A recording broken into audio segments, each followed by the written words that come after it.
Hola Edgardo, un abrazo, ¿cómo estás? Por la invitación. Un gusto No, al compartir esta contrario, charla con vos.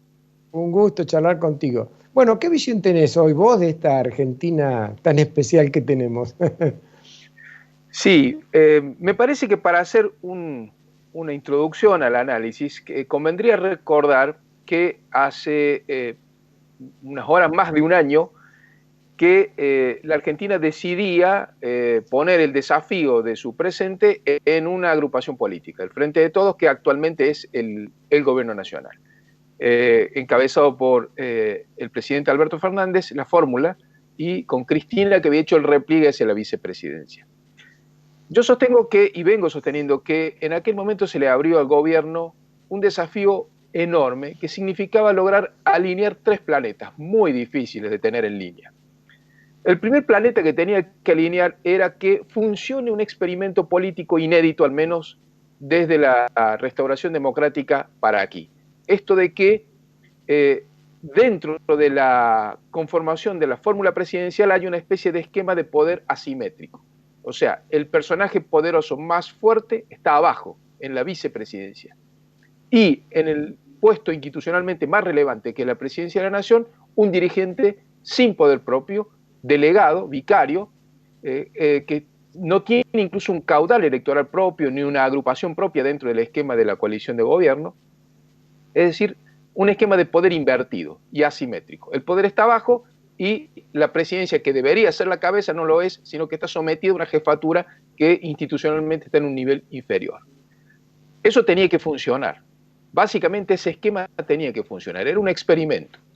El segundo planeta que se tenía que alinear era que el gobierno, más allá de cómo se conforme la cabeza, la cima del poder, tenía que tener en claro cuál era el rumbo a tomar, porque la sociedad que tenía que gobernar era una sociedad en una crisis profunda, una crisis política, una altísima polarización hasta el extremo de una grieta, no solo en términos de disputas ideológicas o políticas, sino también de valores, una crisis económica porque viene de prácticamente una década de recesión, de caída de la actividad económica, con el enorme impacto que eso tiene en el tercer componente de la crisis, que es social. Ya hay fisuras o fracturas que comprometen la integración de la comunidad después de tanto tiempo de profundización de la recesión y de su efecto inmediato, que es la pobreza. Tenía que tener el rumbo claro el gobierno que ganó entonces.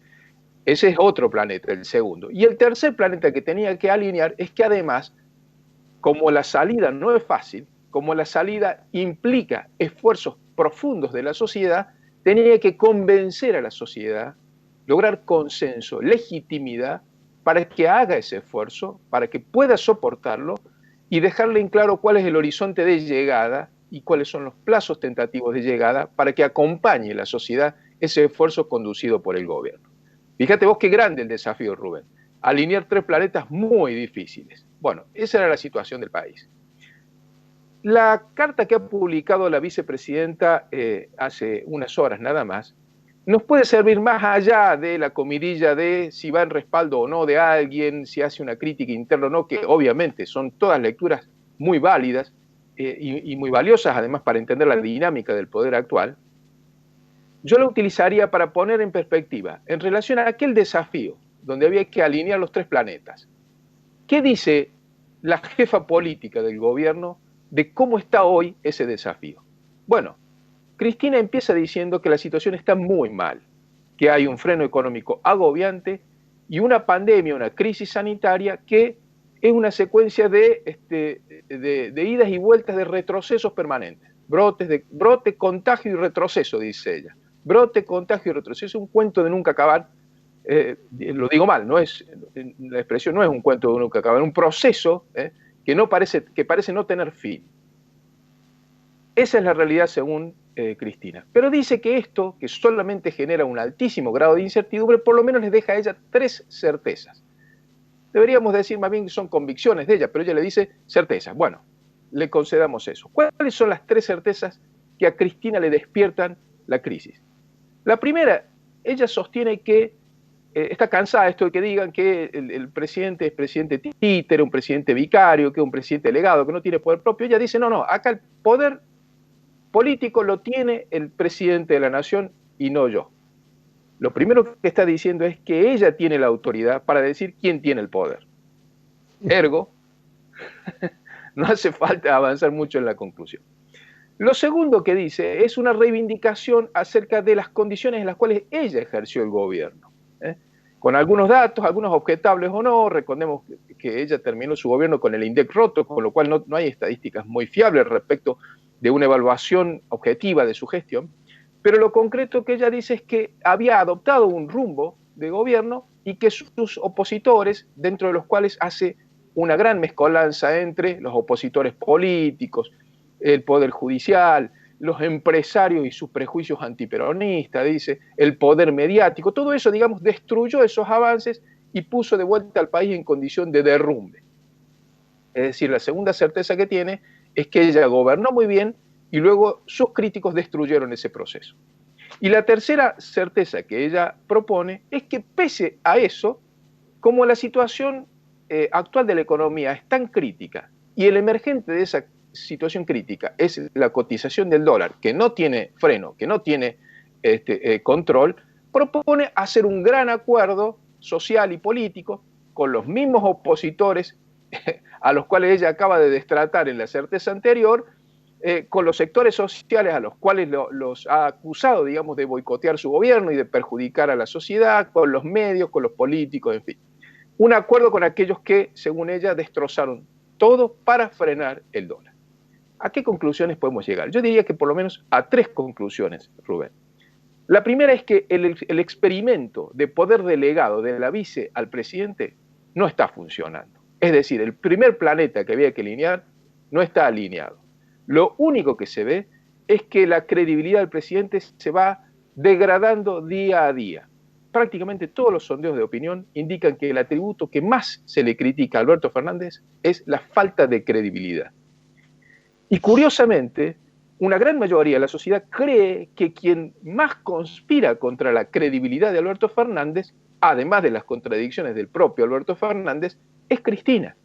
¿Y por qué? Porque sus seguidores más fieles, el núcleo duro de seguidores, todos los días esmerían al presidente con una crítica o con una desobediencia o con plantarle problemas que estarían fuera de lugar.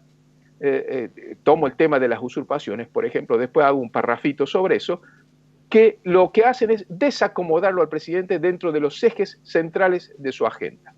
Y porque además Cristina nunca se hizo cargo de las prioridades que el presidente dijo que tiene, que son fundamentalmente dos: una emergencia sanitaria, la salud, y una emergencia económica, la economía. Cristina no se hizo cargo de esa agenda, impulsó una agenda propia. Entre la salud y la economía, la reforma judicial. Es decir, la credibilidad del presidente, si tiene alguna corrosión, si tiene algún herrumbre, nace fundamentalmente de las acciones autónomas o independientes o separadas que impulsa Cristina, que es su vicepresidenta. Es decir, el experimento de poder asimétrico invertido no está funcionando. Lo segundo, el que aparece como conclusión, es que Cristina cree que el rumbo que tiene que tomar el país es el mismo que tenía cuando gobernaba ella. Y esto es notorio, porque ella dice, estamos en una economía bimonetaria, una economía que tiene el peso como moneda de curso legal, pero el dólar como la moneda a la cual acude la población más allá de los niveles, los grandes inversores y el pequeño ahorrista también como reserva de valor, como unidad para el ahorro. Y en algunos casos también como unidad de cambio, como por ejemplo para la compraventa de inmuebles. Esa economía bimonetaria, dice ella, es estructuralmente un problema de la Argentina. Viene desde hace mucho tiempo, desde la época en que Tato Bores era jovencito, lo menciona ahí, comete un error incluso con la edad de Alfonsín, pero bueno, es un error menor. Es un problema estructural de la economía argentina ser bimonetaria. Lo curioso es que Cristina solamente ve el efecto del problema, ve los síntomas, ve la fiebre, no ve la enfermedad. La economía bimonetaria es consecuencia de una economía que ha sido crónicamente deficitaria. Por eso ha devaluado tanto la credibilidad en su propia moneda, y por eso la gente recurre al dólar, que no tiene esa misma degradación como unidad en la cual de cambio en la cual la gente confía. Es decir, ella cuando habla de la economía bimonetaria, no habla de la causa de la economía bimonetaria, que es la economía deficitaria. ¿Y por qué no habla? Porque si algo dejó Cristina como legado del rumbo económico que ella eligió, fue un déficit enorme. Dejó casi 7 puntos de déficit del PBI cuando dejó el gobierno en 2015. Para que te des una idea, vos y la audiencia, Rubén, es prácticamente el déficit que nos está dejando el año más negro de la historia de la humanidad desde que comenzó el siglo XXI, que es el año de la pandemia. Cristina dejó un déficit modelo pandemia cuando se fue del gobierno y habla de la economía bimonetaria. Segunda conclusión, Cristina no tiene para nada en claro el rumbo y por lo tanto el gobierno tampoco lo tiene, que hay que tomar. Segundo planeta, profundamente desalineado, no sabe a dónde tiene que ir. Y el tercer planeta, el del esfuerzo, es el que ella simula intentar un camino de acuerdo, de conciliación. Cuando dice hay que lograr un acuerdo social, político, amplio, para superar el problema de la economía bimonetaria, es decir, para frenar el dólar. Incluso con sus enemigos, incluso con aquellos que según ella destruyeron el país y destruyeron los excelentes logros de su gobierno. Ahora bien, ¿qué está haciendo Cristina cuando convoca de esta manera al diálogo social y político? Y socializando las pérdidas. Socializa las pérdidas, porque en definitiva lo que está diciendo es, yo inventé un sistema en la cima del poder que no funciona, esto de la presidencia delegada. Yo lo inventé, dice Cristina. En segundo lugar dice, el rumbo que había que tomar es el mismo que tomé yo, pese que a mí me fue mal. Algo que no reconoce. Y para eso le pide el acuerdo al resto de las fuerzas políticas, sociales, económicas, mediáticas, etc. En definitiva, las tres conclusiones que se pueden sacar, Rubén, es que en relación al desafío que tenía el gobierno del Frente de Todos cuando comenzó su desafío allá en la elección de octubre del año pasado, esos tres planetas están absolutamente desalineados y es esa la preocupación que tiene el conjunto de la sociedad argentina. ¿Y esto qué es lo que genera? Genera efectos que se están viendo en la dinámica, diría yo, en la vorágine de todos los días, en temas como el que vos mencionabas recién, el de las usurpaciones de tierras. Fíjate vos que hoy anotaba como un dato sintomático una persona que se ha caracterizado por tener expresiones y opiniones absolutamente altisonantes, para nada moderadas, yo diría a veces hasta irracionales, hasta la bizarría, como Eve de Bonafini, critica a Juan Grabois y las usurpaciones porque le parece que son extremadamente inapropiadas. Para mí, ¿sabes qué es esto, Rubén? No coincido obviamente ni con Bonafini ni con Grabois, pero me parece que hay una cuestión de grado, una involución entre una cosa y la otra. Eve de Bonafini representa dentro del gobierno lo que era el populismo propio del momento de plata dulce del kirchnerismo, que era el populismo que redistribuye los fondos del presupuesto así a mano llena.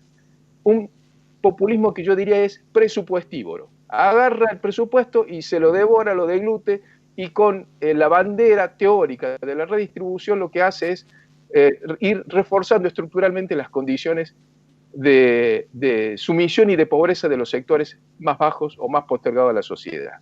Ahora Grabois significa una involución de eso. Ya no van solo por el presupuesto, van por la propiedad. Es decir, que ha pasado de ser un populismo presupuestívoro a un populismo confiscatorio.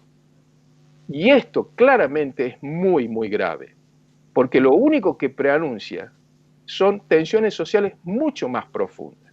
Eso que se está viendo en Entre Ríos, hay la tranquera que divide en la finca de los Echeveres, digamos, a los que han usurpado las tierras, de la familia que reclama con legítimo derecho la propiedad sobre esas tierras, o lo que pasa en Guernica, o lo que pasa en el sur con el argumento o la narración esta ficticia de los derechos de los supuestos derechos pueblo originario, de no menos supuestos integrantes de la comunidad mapuche, están presagiando momentos de tensión social que solo pueden ir agravándose si es que el gobierno no retrocede en ese posicionamiento absolutamente ilegítimo que está tomando en relación a los derechos que garantiza la Constitución. Y esto no se hace, con esto concluyo, Rubén, no se hace haciendo lo que hizo hoy Axel Kicillof, subsidiando Muy las bien. usurpaciones, diciéndole que a todo aquel que tiene una tierra, que usurpe algo, le van a pagar un subsidio para que usurpe. Eso sí que es, Ahí me no es avisa que nos entender quedan política 30 ni política. segundos, Edgardo. Hablaste, ¿eh? Una maravilla. Y nos quedan 30 segundos. Una última pregunta breve, por favor. Has hecho una descripción muy buena de Cristina, le has agregado el condimento de Grabois y yo le agrego 2 condimentos más, que es la ley Parrilli y la comisión Beraldi. La pregunta es, ¿peligra la República? Sí, claro, claro que sí. Esto hay que decirlo con todas las letras. Porque Cristina, además, no es que no reconoce en lo económico los errores que ella cometió en el gobierno, sino que en lo político es más grave todavía el rumbo que quiere tomar, quiere ir, y ya lo ha demostrado, en una embestida sobre el poder judicial, sobre los instrumentos que tienen que ser de un poder absolutamente independiente de los otros, de contralor, de contrapoder incluso del Ejecutivo y del Legislativo, y además sobre aquello que también afecta el funcionamiento de las instituciones, como es la libre expresión. Vos dijiste la cláusula Parrilli en su momento, yo le agregaría organismo de comisariado político que quieren inventar con Nodio, es decir, de control de la opinión crítica, de la opinión disidente, algo sin lo cual la democracia no existe, no respira, es oxígeno para la democracia, la libre expresión y la independencia del Poder Judicial. Claro que sí, no es únicamente una cuestión de propiedad privada, no es solo la propiedad lo que está en riesgo. Está bien. Paremos porque Pancho nos va a mandar un rayo fulminador que nos liquida a los dos. Te agradezco Estamos mucho, te usurpando el mando un aire. gran abrazo y hasta el próximo encuentro. Un abrazo y muchas gracias por la invitación.